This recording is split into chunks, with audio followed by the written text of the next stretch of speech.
TRX hip press, c'est les hanches, on va faire bosser les fessiers là-dessus.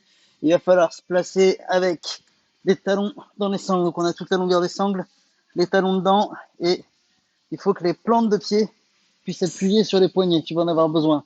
Donc on vient se placer un petit peu proche du point d'attache avec les jambes fléchies à peu près à un angle droit au niveau des hanches quand on se place ici. Tu n'auras pas forcément un angle droit au niveau des genoux, mais à peu près un angle droit au niveau des hanches, donc entre ton buste et tes cuisses, à peu près, encore une fois.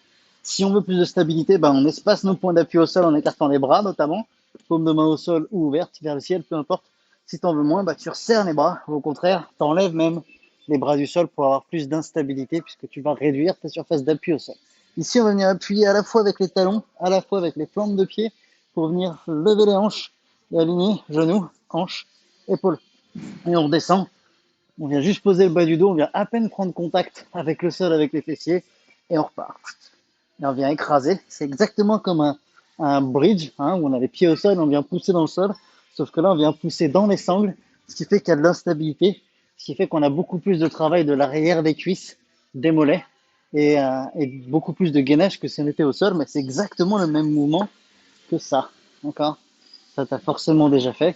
C'est la même chose, mais avec des pieds qui vont bouger. Et le challenge, c'est justement qu'ils bougent le moins possible, ces pieds. Pour qu'ils bougent le moins possible, il faut que tu maintiennes de la pression tout le temps, même dans le moment, le passage du mouvement où c'est facile.